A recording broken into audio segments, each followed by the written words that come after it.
Reka nkwifurize gukomeza kugubwa neza wowe wabanye natwe mu bihe bitandukanye, wowe uherereye mu bice bitandukanye by'isi, by'umwihariko yaba ari abari muri diaspora, baba ari abari muri Afurika muri rusange, mu Burundi, abari muri Kenya, abari muri Uganda, abari muri Tanzania, abari mu Rwanda, mu mujyi wa Kigali, intara z'umujyi wa Kigali zose, mbashimire cyane, nkomeze kubifuriza gukomeza kugubwa neza.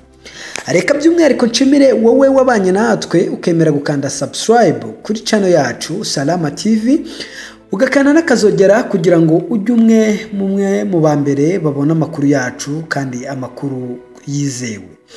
Kuri uyu munsi twifuje kugusangiza imwe mu nkuru ikomeje kugenda ivugwa n'abatari bake hano muri uru Rwanda. Ni inkuru y'icyamamare, uyu nta wundi bamwita Wese. Wese ni umwe mu baraperi beza, ariko ubusanzwe amazina yitwa Abayizera Grace, ariko izina akoresha mu muziki nyarwanda cyangwa se mu bijyanye n'imyidagaduro yitwa Wese. Wese ni umwe mu babyeyi cyangwa se ni umwe mu bantu batangiye umuziki kera, aho yatangiye umuziki we afite imyaka 18 y'amavuko.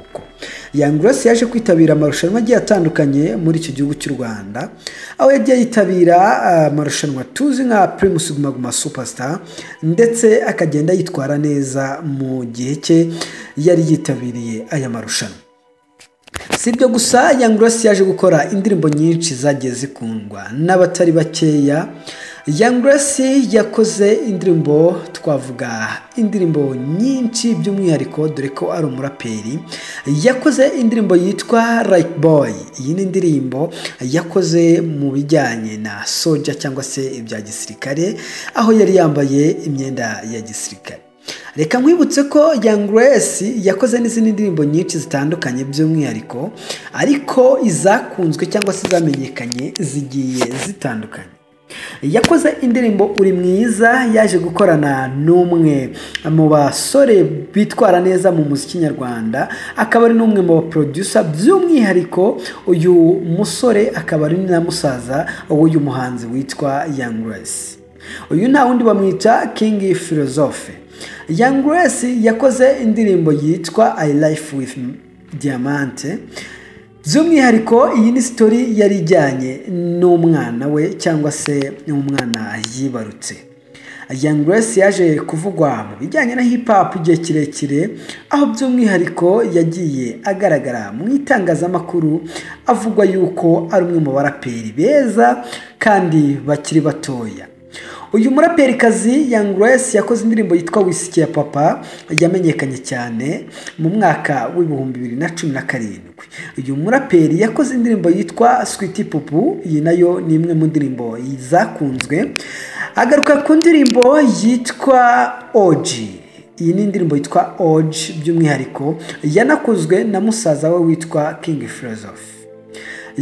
Wese by'umwihariko yagiye agaruka mu biganiro byinshi, ariko ku uyu munsi twifuje kuba twabasangiza amwe mu mateka ye cyangwa se mu rugendo rwe rwo kuba yaba umuhanzi, ndetse akaba kugeza ubu ngubu yaranibarutse afite umwana w'imfura ye ya mbere.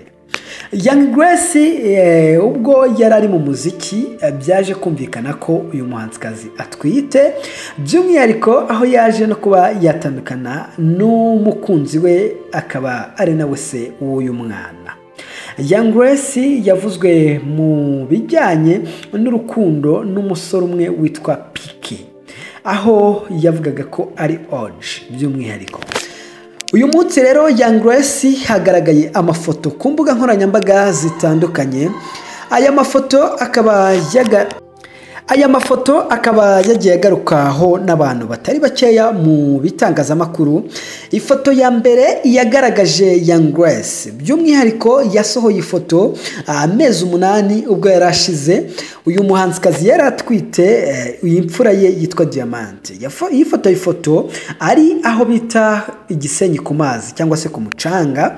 Iyi foto igaragaza inda ye atwite, by'umwihariko yari yambaye akantu kagashape k'umutuku ndetse n'agapira k'umweru gaciriye ku mabere, ariko agaragaza inda ye. Kuri uyu munsi uyu muhanzikazi Wese yongeye gutungurana ubwo yarari Gisenyi nanone hahandi tena yafatiye ya foto atwite, noneho by'umwihariko yongera kugaragaza ifoto ye ateruye diamante afite amezi 8. Bigaragara yuko iyi foto aho yafatiwe ari naho iyi ngiyi afite umwana yafatiwe, ndetse by'umwihariko Young Grace yaje kugaragara yambaye imyenda yari yambaye icyo gihe. Young Grace yongeye gushyira hanze ifoto by'umwihariko ubwo yari atwite ari mu bwato yicayemo yambaye indi myenda. Young Grace nabwo k'uyu munsi hongeye gusakara indi foto nabwo igaragaza umuhanzi Young Grace yambaye ya myenda yari yambaye, ndetse ateruye umwana bari mu bwato afite ingashyi arimo kugenda agashya. Ibi ni ibintu Young Grace byakomeje kuvugisha batari bakeya, abenshi bakomeje kugenda bamushimira bavuga ko ari agashya cyangwa se ari ibintu bidasanzwe by'umwihariko. Young Grace ni umwe mu bahanzikazi bagiye bagaragara cyane ko bari proud cyangwa se banejejwe no kuba babasha kwibaruka umwana wabo wa mbere, aho uyu muhanzikazi yari afite inyota yo kubyara umwana we wa mbere w'imfura, akaba yarabyaye umwana w'imfura we, umwana wiswe Diamante, umwana wakomeje kugenda agaruka kenshi mu itangazamakuru bitewe n'uburyo ki umubyeyi we akomeza kugenda amugaragaza kenshi mu bintu bigiye bitandukanye. Young Grace n'umwana we nicyo kintu cya mbere agaragaza ko akunda by'umwihariko, aho usanga umwana we aba ari kumukinisha amukorera ibintu byinshi bitandukanye nk'umubyeyi, ibintu bishimisha umwana. Ni ibintu rero byakomeje gukora ku mitima ya benshi, bivuga ko Young Grace by'umwihariko ashobora kuba ari umubyeyi mwiza, kuba ari umubyeyi uzirikana inshingano zo kwita ku mwana we, ibintu byakunzwe n'abatari bake cyane bakomeje kugenda bishimira cyane. By'umwihariko reka nkwibutse ko uyu mwana witwa Diamante akivuka, Young Grace yifuje kuba yakora ibijyanye n'amateka ye ndetse n'ay'umwana we, aho yaje kugaragara asohora documentaire yitwa I Life with Diamante. Iyo yari episode ya mbere, bigaragara by'umwihariko kuva Young Grace akitwite ndetse anabyara. Ubu bwari ubuzima bwo kwerekana ko umwana we amwishimiye, ndetse bwo kwerekana urugamba atangiye rwo kuba yakwita ku mwana we. Sibyo gusa, haje gucicikana andi mafoto Young Grace umwana we yamujyanye mu kiliziya, aho padiri yarari kumubatiza cyangwa se yarari kumuha umugisha. Young Grace ni umwe mu bahanzikazi bakunzwe cyane, ndetse akaba ari n'umwe mu bahanzi bakora umuziki wabo bitonze, kandi bakaba ari umwe mu bahanzi batajya bava kuri pose, niko twavuga. By'umwihariko Young Grace ndakwibutsa ko akomoka i Gisenyi, akaba afite n'abandi bavandimwe be, ariko by'umwihariko mu muryango w'iwabo we na musaza we ari we King Philosophe, akaba ari bo bavuyemo bagakora ibijyanye n'umuzika. Mama wa Young Grace ni umwe mu bantu bakunda umuryango we cyane, ndetse abana be, by'umwihariko umukobwa wa Young Grace usanga mu bijyanye n'itangazamakuru cyangwa se mu bindi bintu bigiye bitandukanye umubyeyi we akomeza kumushyigikira cyane, aho hagarutse ifoto yindi yaje kugenda igaragara ku mbuga nkoranyambaga. Uyu muhanzi Young Grace, umubyeyi w'umubyara, ubwo uyu muhanzikazi yari atwite, uyu mubyeyi yari afite ibasi y'amazi Young Grace yashyizemo ibirenge, ari koza mama wa Young Grace ari kumwoza ibirenge, abigaragaze ko ari urukundo rwinshi uyu mubyeyi yari afitiye uyu mukobwa cyangwa se uyu muhanzikazi witwa Abayizera Grace. Young Grace yitabiye amarushanwa menshi nk'uko nabikubwiye, Primus Guma Guma Superstar ndetse n'ibindi bikorwa bigiye bitandukanye. By'umwihariko uyu ni umwe mu bahanzi bafite amateka menshi, cyangwa se uyu ni umwe mu bahanzi bagiye bavugwa kenshi mu itangazamakuru, ariko akagenda avugwa neza, ntiyigeze avugwa nabi. Young Grace yigeze kuvugwa yuko by'umwihariko ashobora kuba ari n'umutinganyi cyangwa se aryamana n'abo bahuje ibicina. Ni inkuru zagiye zivugwa mu itangazamakuru kenshi, ariko Young Grace akagenda abihakana ababwiza ukuri ko atari umutinganyi cyangwa se ataryamana n'abo bahuje ibitsina, ahubwo ko Young Grace by'umwihariko afite n'umukunzi kandi amukunda cyane, kandi ko yiteguye kuba yabana n'uyu mukunzi. Bigaragara umukunzi we ari we Pic uri kumuterera ivi amusaba ko bazabana.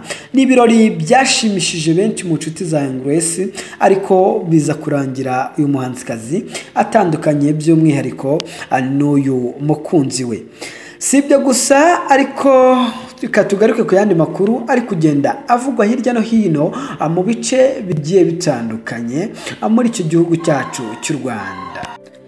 Yes, reka ngaruke kuri no nkuru ivugwa yuko mu karere ka Gakenke padiri witwa Dukuzumuremyi Leopard yatawe muri yombi n'urwego rw'ubugenzacyaha RIB akekwaho gusambanya umukobwa utarageza imyaka y'ubukure.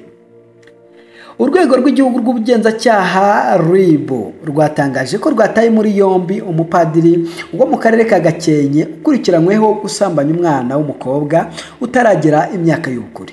Uyu mupadiri ni uwo muri paruwasi ya Mbogo mu murenge wa Rushashi mu karere ka Gakenke. Umuvugizi wa RIB Umuhoza Marie Michel yabwiye itangazamakuru ko uyu mupadiri yatawe muri yombi kuri uyu wa 11 Gicurasi 2020. Biravugwa ko uyu mupadiri Dukuzumuremyi Leopard acumbikiye kuri sitasiyo ya RIB ya Gakenke.